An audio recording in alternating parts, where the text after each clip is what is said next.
Hungary will pay back a 2008 loan to the International Monetary Fund on August 12, well before the deadline of March 2014.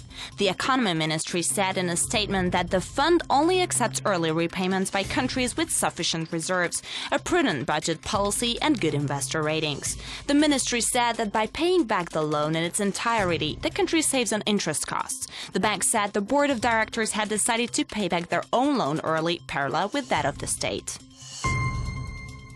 The Bálványos Summer University this year focused on autonomy and ethnic Hungarians' participation in Hungary's elections.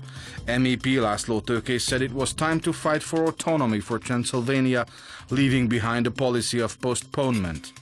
Hungary's State Secretary for Foreign Affairs, Zsolt Németh, said that next year's elections must be made a holiday for all Hungarians.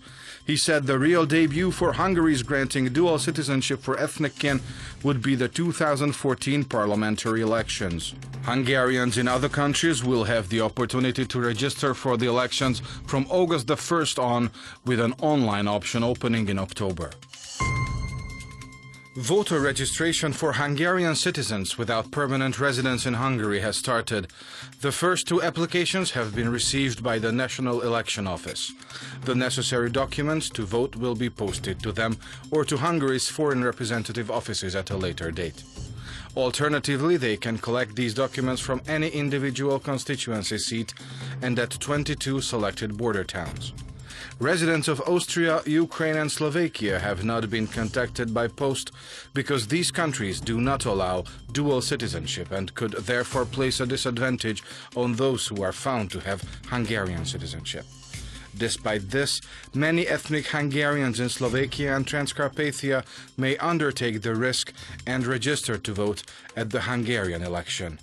The application deadline is 2 weeks before the date of the election. From September on, the Alliance of Vojvodina Hungarians will offer help at its offices to people in Vojvodina with Hungarian citizenship to fill in a pre-registration form for Hungary's parliamentary elections next year. Pre-registration opened on August the 1st. Hungarians in other countries, except Austria, Ukraine and Slovakia, where dual citizenship is not permitted, also received an information letter from the National Elections Office. The alliance will help all in the process, just as they did when applicants were seeking Hungarian citizenship. Despite regulations in effect for the last 2 years, it is only now that bilingual signs showing workplace safety regulations have been put up in the manufacturing plant of the company in southern Slovakia. The company Nagyudvarnok has received some 300 stickers from the NGO ProCivis. The president of the civil group said they obtain and provide signs for any entity which makes such a request. According to Slovakia's minority language law, bilingual signs must be placed in regions where a minority accounts for at least 20% of the local population.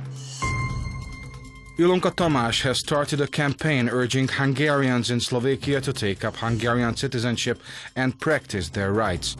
The 100-year-old woman spoke in Budapest, where she visited at the invitation of the President of the Council of Human Dignity. Zoltán Lomnici, head of the council, said no Hungarians in Slovakia can be legally stripped of their Slovak citizenship by the Slovak state. This is guaranteed by the Slovak Constitution, as well as the European Charter for Human Rights and the 1997 Slovak Constitutional Decree, he said. The sports hall of Csíkszereda in Szeklerland has been named after missing Hungarian mountaineer Zsolt Erős as a gesture from his native city. At the name-giving ceremony, Erős's wife thanked the city for the nice gesture and said she would rather not see her husband's name on the sports hall's facade because it would mean that he is alive. Erős was reported missing while ascending the Kanchenjunga in May this year. He was the first ever Hungarian to capture Mount Everest. He climbed 10 out of the world's higher than 8,000-meter peaks. Viktor Gulyás from Vojvodina's Adorján has won the Vojvodina Gallop that is regarded as a qualifier for Hungary's horse racing national gallop. Riding his horse named Csinos, Viktor romped home after having qualified by winning the gallop at the Hungarian event in Budapest in September. The qualifier for the international gallop was won by Davidovic Dejan, who will represent Serbia with his horse Cvetko at the international race in September. The Formula One Grand Prix race has attracted a record number of visitors this year. On Sunday alone, nearly 100,000 people attended at the Hungaroring tracks. Hotels sold out 5 to 6% higher compared to last year at the same time, and more foreign guests came to the city than before. The contract for the Hungarian Grand Prix was extended until 2021 on Sunday. Zsolt Gyulai, president-CEO of Hungaroring, said a 3-year upgrade plan is in the pipeline to make the Hungarian leg more attractive.